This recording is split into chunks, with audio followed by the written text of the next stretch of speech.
Well, I've known Keri 12 years, and Keri has seen me go through a lot, and I've seen her in turn also go through a lot.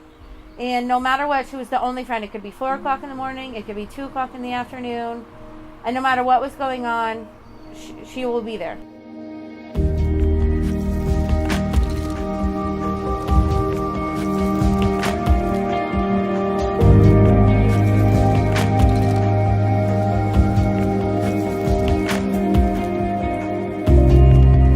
She's a very hardworking and motivated person, and I think that's the kind of person Cody needs to light a fire under him sometimes. And I also think that he's the kind of person to help her relax and teach her that everything is going to be okay. I was looking for an everyday guy, a guy that we can go out together and have a good time. We could stay home, sit on the couch, and just do nothing and have a good time. I wanted somebody that no matter what we did, no matter where we were, whatever the circumstances were, we'd have a good time together.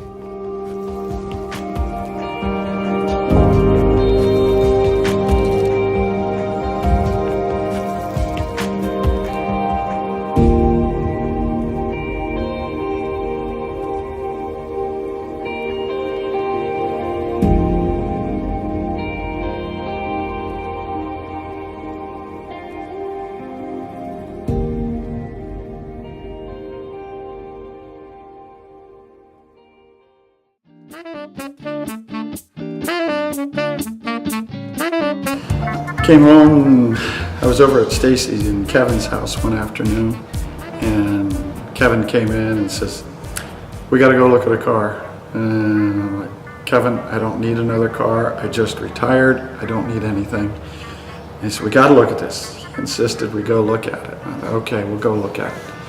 So we went and looked at it, and turns out there were 2 cars, a 30 Chevy and a Model T, and like a fool I made a bid on both of them, but they were smarter than me and realized that one was enough, and they accepted my bid for the Chevy. When we sold the car, originally the guy that came here was absolutely perfect for it. He had big plans for it, just like my dad did. The car sat in the garage for years and we did nothing with it. So the decision to sell was a hard thing, but knowing that he got it all fixed up and was working on it, so I figured it was perfect. We're getting married at the house. We have somebody that is putting the time into it, the money into it to fix it up just like my dad would have wanted it, and we could actually go for a ride from the party at the house just like we did when we were kids. I started collecting the things I was going to need for the restoration. And last year, 2016, Kevin came home one day and says, "Hey, Keri's getting married, and she'd like to know if you would drive the car in the wedding." And I said, "Yeah, sure." Yeah, I got a lot of work out of me. I was like, "No problem. I got till June of next year." I wanted my dad to be a part of our wedding, even though he's not here. From the time I could remember, every time we had a party at the house, Dad would get out the old car and we'd go for rides up and down the road. And I figured this is one of the biggest parties at the house we're ever gonna have, our wedding, and even if he can't be here, that we should take the car out and go for a ride down the road, just like old times. I was talking to a friend of mine in the Vintage Chevrolet Club, Ted Brito from up in South Dartmouth, Massachusetts, up around Boston. And we talked one night for about an hour. And long and short of it was I gave it to Ted to put the roof in, to put the glass in, to do the wiring. In addition to that, he did some painting on the front fenders, painting on the roof where we put the new fabric roof in. They returned with the car the first weekend in December. Done. It was beautiful. Just what a transformation overnight. We got her all back together. Here we are a week before the wedding, and it's ready to go. So it's been a 5-year journey, and it's ready.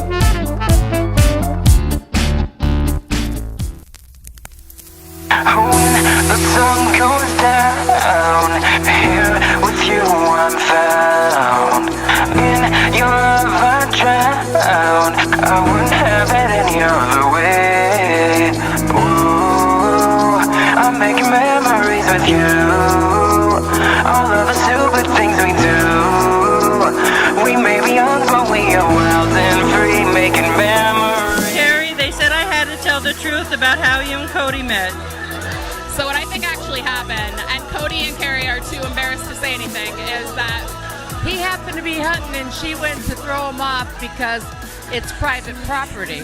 I heard you guys met in Cancun.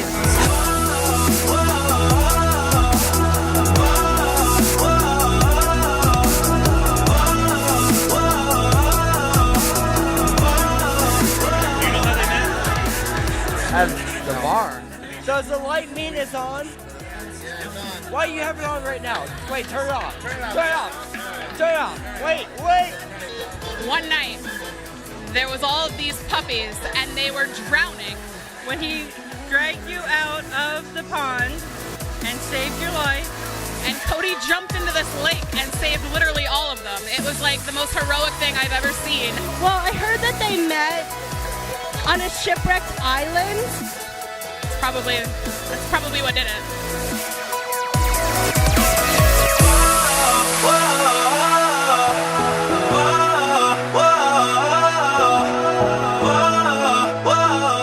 The first time I actually saw Cody, I was sitting at a bar after work, just minding my own business, and my friend Kevin, who's no longer with us, was there. And Cody walked in, and they were playing darts that night. And I called Kevin over, and I said, "Hey Kev, like, who's that guy over there?" Because Kev was like my best friend. And he said, "That's Cody, the second best dart player in the league." Well, needless to say, it wasn't long after that, Kevin went right up to Cody and said, "Hey, see that girl over there in the tie-dye sweatshirt? This is the part you might not want on camera. See that girl over there in the tie-dye sweatshirt? She wants to fuck you."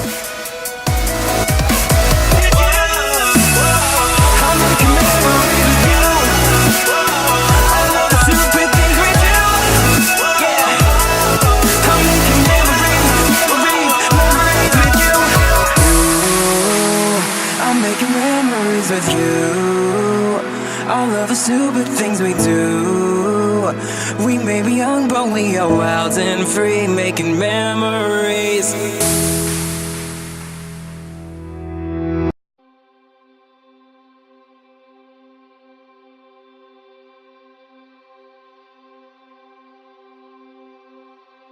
No matter where we went, my dad always had a good time with us. I really don't think there is one best memory.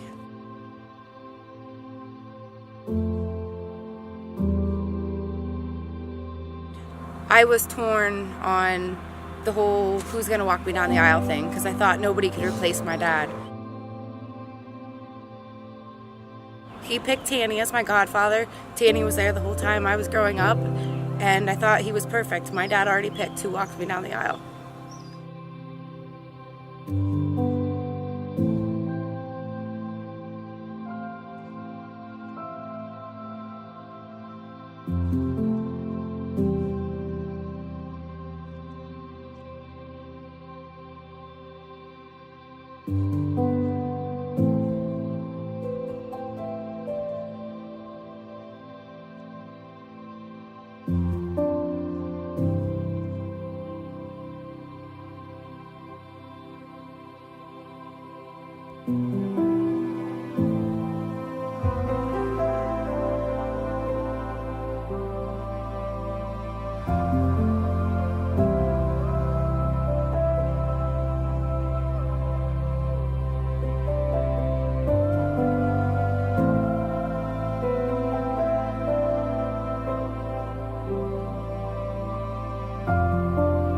When I think of Keri, I think of loyalty, strength, and love.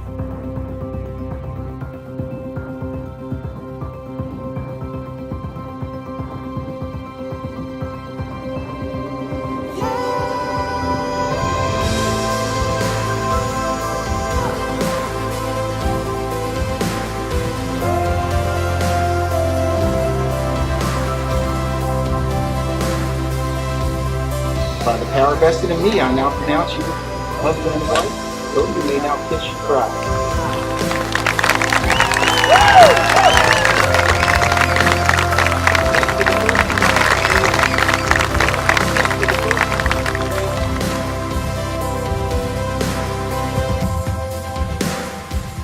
loving, she's caring, she's fun. I love being with her, I love being around her. I mean, she's just all around fun and makes me smile, makes me happy.